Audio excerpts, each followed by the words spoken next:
नमस्कार, स्वागत है आपका अपनी क्लासेज में और अपने पिछली क्लासेज से यानी टेस्टिंग या जिसे असेसमेंट बोलते थे उनकी क्लासेज से कर रहे थे और आज अपने इनके बारे में एक्सरसाइज लिख रहे हैं। तो देखते हैं फर्स्ट क्वेश्चन जो पिछली बार रीट में थर्ड ग्रेड या सेकंड ग्रेड या सीटेट के अंदर आए हुए हैं। Choose the correct option. तो करेक्ट ऑप्शन है उसको चूज़ करना है। फर्स्ट है in criterion reference evaluation. Criterion reference evaluation के अंदर टेस्ट यूज्ड ड्यूरिंग इंस्ट्रक्शन यानी क्या टेस्ट जो लिया जाता है, क्राइटेरियन रेफरेंस टेस्ट जो लिया जाता है वो क्या इंस्ट्रक्शन के दौरान लिया जाता है और उसे क्या समेटिव इवैल्यूएशन या समेटिव असेसमेंट बोलते हैं। तो इन नॉर्म रेफरेंस्ड एवल्यूशन अपने पिछली क्लासेज के अंदर देखा भी था, इन दोनों को क्राइटेरियन और नॉर्म रेफरेंस्ड को अच्छी तरह से टेस्ट यूज ड्यूरिंग इंस्ट्रक्शन जो टेस्ट लिया जाता है पढ़ाई के दौरान उसे फॉर्मेटिव इवैल्यूएशन माना जाता है।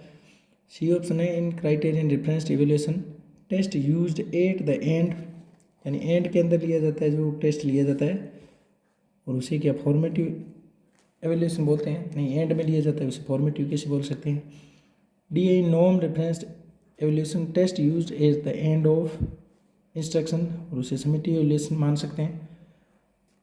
तो अपने आप देखते हैं कि क्राइटेरियन रेफरेंस एवल्यूशन होता है उसके अंदर एक क्राइटेरिया निश्चित होता है जिसके अंदर अपने पिछली क्लासेज के अंदर देखा भी था कि जिसमें क्राइटेरिया निश्चित कर दिया जाता है वो परीक्षा के दौरान पढ़ाई के दौरान लगातार कंटिन्यूस एवल्यूशन या असेसमेंट किया जाता है, जिसका आपने एक उदाहरण भी लिया था ड्राइविंग टेस्ट वाला कि लाइसेंस बनाने जाते हैं तो वो लाइसेंस वैसे ही नहीं दे देते, किसी से कंपेयर करके वो खुद के उस जो करने के लिए जाता है लर्नर उसका ड्राइव टेस्ट लेते हैं और अगर वो ब्रेक करने में आगे करने में ब्रेक लगाने में जो क्राइटेरिया उन्होंने पहले से निश्चित कर रखे हैं कि वहाँ पर जाकर ब्रेक लगना चाहिए, अगर उनमें वो पास हो जाता है तो उसको पास माना जाता है, ना कि दो के बीच में कंपेयर करके या किसी ग्रुप के बीच में कंपेयर करके।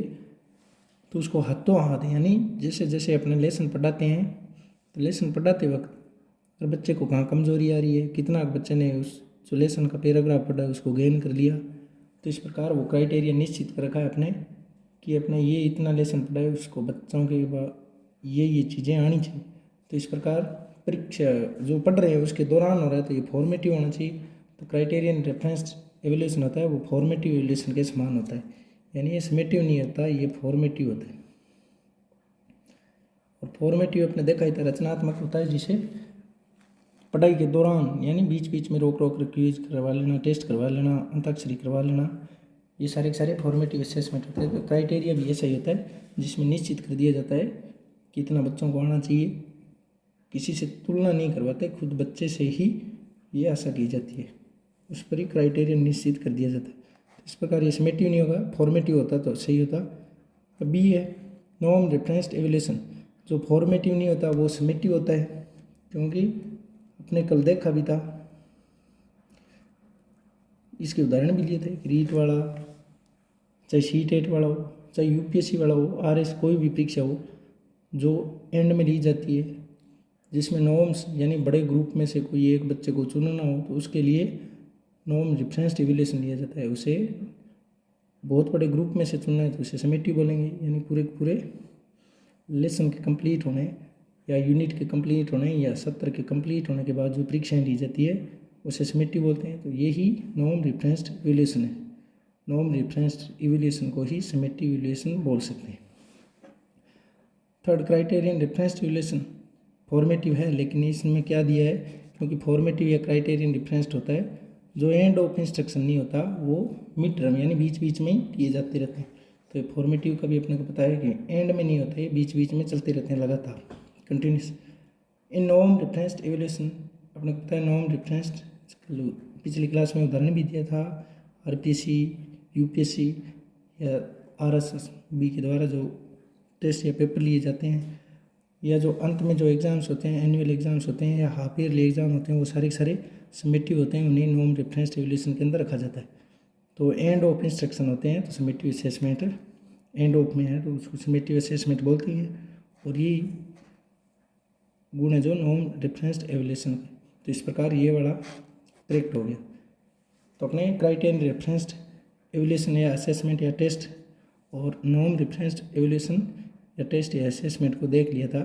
तो नॉर्म रेफरेंस्ड एवल्यूशन की जो गुण है या योग्यता है वही फॉर्मेटिव समेटिव की होती है, और जो क्राइटेरियन की होती है वही फॉर्मेटिव के अंदर होती है। इस प्रकार अपने ये देख लिया। आगे सेकंड है,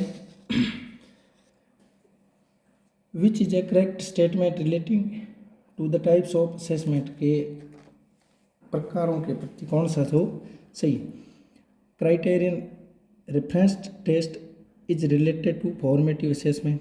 क्या क्राइटेरियन रेफरेंस टेस्ट होता है वो फॉर्मेटिव असेसमेंट से रिलेटेड होता है? हाँ, अभी आपने देखा है, क्योंकि ये परीक्षा पढ़ाई के दौरान, अध्ययन के दौरान, स्टडी के दौरान एक निश्चित क्राइटेरिया होता है कि बच्चे को कितना सीखना है।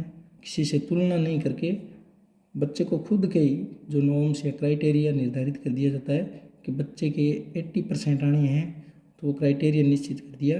इस प्रकार ये फॉर्मेटिव असेसमेंट होगी। B a criterion reference test is related to summative. Summative नहीं हो सकता, क्योंकि समेटिव तो योगात्मक जो लास्ट में होता है, एंड में होता है, उसमें बच्चों से तुलना करके करवाया जाता है, तो ये नहीं हो सकता। क्राइटेरियन रेफरेंस टेस्ट तो फॉर्मेटिव क्या से रिलेटेड होता है। तो ये अपना एक ए सही हो गया, ये बी वाला रॉन्ग हो गया। C a norm reference test is related to formative assessment, नहीं, ये बी देखा था अपने, समेटिव से संबंधित होता है। D norm reference test is related to summative assessment, ये वाला सही है, क्योंकि नॉर्म रेफरेंस होता है जो समेटिव असेसमेंट से रिलेटेड होता है। ये समेटिव असेसमेंट इज टर्मिनल, हाँ टर्मिनल होता है, यानी फर्स्ट सेकंड थर्ड टर्म वाले होते हैं वो समेटिव होते हैं। एनुअल होता है वो टर्मिनल होता है, यानी समेटिव असेसमेंट बोलते हैं। यानी प्रथम परक पत्र, द्वितीय परक पत्र, तृतीय परक पत्र, या हाफ ईयरली एग्ज़ाम हो गए, या एनुअल एग्ज़ाम्स हो गए, या कोई रीट होगी, थर्ड ग्रेड हो गया, सेकंड ग्रेड कोई भी, यूपीएससी आरपीएससी, सारे के सारे टर्मिनल होते हैं, यानी एक टर्म के निश्चित टर्म के बाद होते हैं। तो ये समेटिव असेसमेंट। तो इस प्रकार आपने देख लिया था, ए करेक्ट है, डी और ई, यानी 4 नंबर A D E correct. Third है, what type of test is helpful to identify the weak areas of people's learning. कौन सा है जो वीक या स्ट्रेंथ देखने के लिए लिया जाता है? तो ये आपने देख लिया था कि डायग्नोस्टिक टेस्ट होता है जो वीक और स्ट्रेंथ, वीकनेस और स्ट्रेंथनेस को देखने के लिए पीपल्स के लिए लिया जाता है, यानी इसे निदानात्मक परीक्षण भी बोलते हैं। इसी प्रकार आगे, स्पीच मस्ट प्रीसीड, यानी स्पीच किस से पहले आना चाहिए? तो स्पीच अपने को पता है LSRW होता है, LSRW। तो किससे पहले आना चाहिए? प्रीसीड का मतलब पहले, स्पीच किससे पहले? स्पीच यानी R और W से पहले।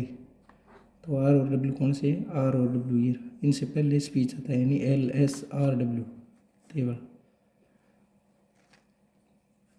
आगे 5 number, which one of the following is not characteristic of a criterion test. Criterion test या नॉर्म रेफरेंस टेस्ट हो या चाहे कोई भी टेस्ट हो, उन सब की अपने करेक्टरिस्टिक वो पहले पढ़ ली थी। वो रिलायबल होना चाहिए, वो वैलिड होना चाहिए, वो अप्रोप्रिएट होना चाहिए, इफेक्टिव होना चाहिए, प्रैक्टिकेबिलिटी होनी चाहिए, उसके अंदर टीचेबिलिटी होनी चाहिए, लर्नेबिलिटी, ये सारी अपने पहले देख चुके हैं। फ्रीक्वेंसी होनी चाहिए, लेकिन अपने ब्रेविटी नहीं देखी थी, तो ये नहीं होता। और सारी करेक्टरिस्टिक, चाहे कौन सा है, चाहे यहाँ क्राइटेरिया लिख दे, चाहे नॉर्म रेफरेंस लिख दे, चाहे अचीवमेंट वाला टेस्ट लिख दे, चाहे कौन सा लिख दे, सबकी करेक्टरिस्टिक विशेषता वही होती है जो पहले अपने एक साथ पढ़ी थी। तो इस प्रकार ये होगी, इसकी ब्रेविटी नहीं होती है। नहीं, तो इस प्रकार ये 5 क्वेश्चन है जो पिछले एग्जाम्स के अंदर आए हुए थे, जिसमें सबसे ज़्यादा क्राइटेरियन और रेफरेंस टेस्ट के ऊपर सबसे ज़्यादा बल दिया गया। तो आप उनको ही ज़्यादा पढ़े। आज के क्वेश्चन कैसे लगे? अच्छे लगे तो लाइक शेयर सब्सक्राइब करें। धन्यवाद।